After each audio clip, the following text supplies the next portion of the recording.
Moi, c'est Nora. Je viens de Belgique.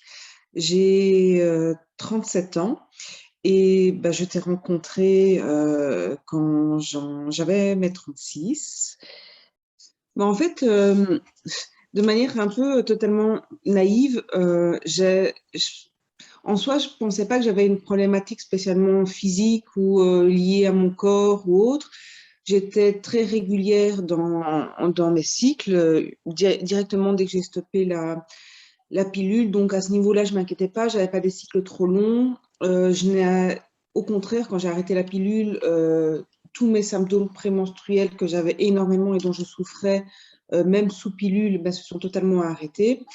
Ma, ma problématique, c'était plutôt lié à des croyances, c'est-à-dire que j'étais fortement, un peu les influences de mon entourage, de la société liées à mon âge, le fait que c'était à 37 ans que enfin à 36 ans que j'arrêtais seulement la pilule, que j'essayais pour la première fois d'avoir un bébé, puis je m'en voulais donc par rapport à mon âge. Je me posais la question par rapport à mon alimentation donc voilà, c'était un petit peu par rapport à ça enfin, donc j'étais plus dans la recherche de questionnement. Et puis par rapport à mon cycle, en fait, je me posais pas de savoir si mon cycle. Je partais du principe que vu que j'avais un cycle régulier, il était tout à fait normal et que j'avais rien besoin de faire d'autre que d'arrêter la pilule en fait. Et je me suis rendu compte par la suite que je me connaissais pas, je connaissais pas du tout mon cycle.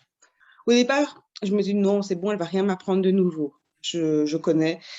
Et en réalité, pas du tout.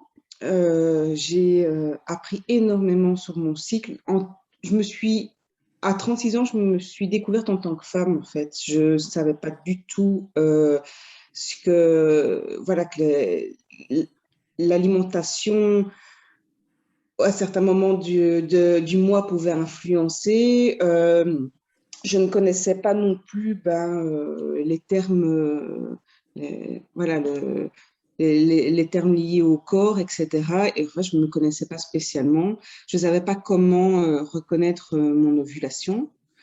Donc, je partais du principe en fait que j'ovulais spécialement et j'avais ce que l'on fait quasiment toutes, c'était chercher les petits tests d'ovulation, ce qui en fait, au lieu de te rassurer, te met beaucoup de pression. Et donc, j'ai aussi appris à gérer mes émotions au travers de mes cycles, mais aussi au travers du projet parental.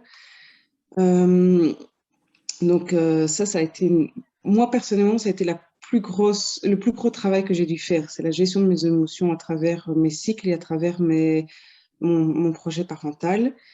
Euh, la sexualité, en fait, c'est pas, voilà, moi, comme j'avais pu te le dire, je pensais naïvement que le beau prince charmant, il vient, tu arrêtes la pilule, tu le fais une fois et bébé se met en route. Mais non, c'est pas du tout comme ça. Euh, Tu n'es pas spécialement toujours au taquet au moment où ta fenêtre de fertilité s'ouvre et que tu sais que tu as un délai très court en réalité en fait pour tomber enceinte, quoi. Naïvement, ben oui, on se dit que c'est long, tu as la moitié du cycle pour tomber enceinte et c'est pas spécialement le cas. Et alors, de manière très égoïste, en fait, si on fait pas attention, on se sert un peu de son conjoint. Et l'apprentissage avec toi m'a permis de d'accepter les limites aussi, la fatigue de mon conjoint à travers la communication non violente, de me rendre compte que oui, certes, une femme, quand elle est dans l'idée de vouloir un enfant, il y a une certaine obsession qui peut se mettre, mais il faut faire attention parce qu'il y a le couple qui est là et puis le futur papa qui lui aussi a ses moments de fatigue et puis ces moments où ils sont bien. Et donc voilà, en fait, il faut trouver une symbiose entre les deux et ne pas tomber enfin, dans l'effet pervers de se dire on utilise son homme pour, pour enfanter et c'est tout. Donc voilà, le couple est très fragile pendant cette période, ces périodes-là où il faut d'autant plus faire attention. Ce que j'ai bien aimé, et c'est pour ça que je le recommande, et que je le recommande aussi à travers toi, en tout cas, c'est que tu as fait preuve de bienveillance Parce qu'il y a des modules où je te disais clairement que je ne voulais pas l'aborder à ce moment-là parce que je refusais en fait de faire certains exercices. Parce que j'étais pas au moment où tu me les présentais, parce que c'était prévu dans le calendrier, ben, je te maudissais parce que tu m'obligeais à me confronter à une problématique que j'avais pas envie. Et je pense que j'ai eu des mots pas toujours très sympathiques. Et je pensais que oui, je me dis, mais enfin, oui, je me mettais un voile. Donc, tu as accepté de te switcher, donc tu t'adaptes aussi, tu t'es adapté à moi en fait. Et quand j'ai été prête pour faire le module, ben, tu m'as dit, écoute, vas-y. Et là, j'ai su l'accepter parce que je l'ai fait au bon moment en fait, et pas de manière imposée. Donc ça, c'est la raison pour laquelle enfin, c'est la première raison pour laquelle je recommande le module. C'est vraiment qu'il ne faut pas voir ça comme étant un calendrier figé, tu t'adaptes vraiment en fonction de la personne et qu'on n'est pas toujours ouverte à ouvrir une porte qu'on a bien fermée pendant des années parce que ça va plus loin que de la simple théorie, en fait, le programme que tu proposes. Hein, c'est une confrontation à nous-mêmes et une découverte de soi-même. Et quand on apprend à se découvrir soi-même, ben, il faut accepter qu'il y a des choses qui peuvent se révéler à nous qu'on n'est pas toujours prêt à entendre. La deuxième chose, ben, c'est que moi, au bout des 3 mois, ben, je suis tombée enceinte. Alors, je ne vais pas dire que c'est le programme qui a fait que je tombe enceinte. Donc, je ne vais pas donner la fausse illusion que automatiquement toutes les femmes, au bout du 3e mois, enfin, au bout du programme, on tombe enceinte. Mais je suis persuadée à ce jour que ça a contribué euh, parce que j'ai beaucoup appris sur moi-même. Il y a le côté alimentation aussi, la détox et tout. Donc, je sais qu'il y a des choses, par exemple le soja, je me suis rendu compte que ça avait un impact de dingue sur mon cycle et ça, je ne le savais pas. Donc, j'étais beaucoup plus attentive par rapport à ça. Et puis, il y a, moi, personnellement, le côté émotionnel, communicatif. Et je sais que j'avais un blocage. Et toutes mes croyances limitantes ont sauté petit à petit en fonction du programme parce que j'ai accepté de les faire sauter. Et à à la fin du programme, ben oui, moi, clairement, je me dis, ben oui, j'ai 37 ans. Et alors, au final, c'est pas l'âge qui peut poser, qui peut faire, qui dit que ben, tu auras facile ou tu auras pas facile. C'est bien plus complexe et ça se résume bien plus enfin, ça se limite pas qu'à un âge, en fait. C'est le fait de concevoir un bébé, il y a tellement d'éléments qui rentrent en compte qu'on se limite nous-mêmes et alors, la croyance, moi, je pensais que le psychologique avait aucun impact, c'était purement physique de faire un bébé. Et bien, en fait, pas du tout. Et ça, on ne nous le dit pas, en fait. Donc, ça, c'est vraiment la deuxième raison pour laquelle je recommande le programme, c'est que on, inconsciemment, en fait, on fait sauter toutes nos croyances limitantes au travers de la thématique qui, finalement, va nous parler ou ne va pas nous parler. Donc, c'est vraiment pour ça.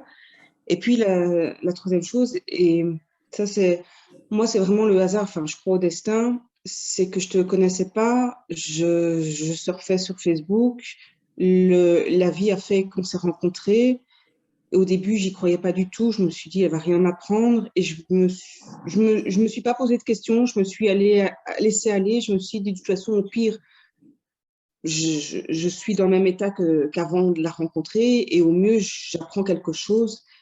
Et en fait, euh, à toutes les personnes qui pourraient se dire non, moi je ne vais pas le faire parce que de toute façon je suis persuadée de savoir, ben en fait, parfois on croit savoir, mais en fait on ne sait pas. Et ça, c'est la plus grosse erreur qu'on peut faire.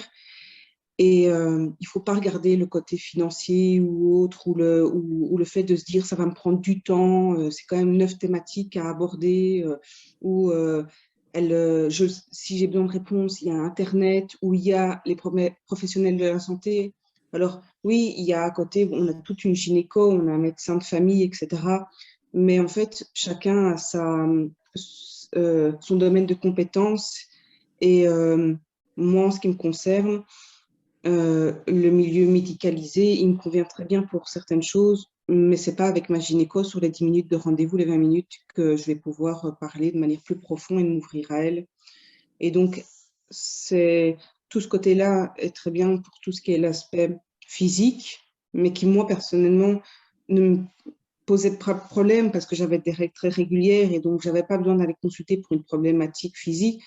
Mais moi, ça se situe à un autre niveau. Et donc, le fait d'avoir différents professionnels de la santé et de finalement trouver la bonne personne avec qui interagir, eh ben, en fait, vous vous rendez compte que là, tu es dans un cocon et en fait, tout, enfin, tous tes aspects de toi-même est encadré, quoi. Et ça, enfin, voilà, c'est pour ça que parfois on pense, mais on a un médecin et puis c'est suffisant. Ben, en fait, non, c'est pas spécialement suffisant parce qu'un médecin lui-même n'a pas spécialement la compétence pour tout faire et pour tout voir, quoi.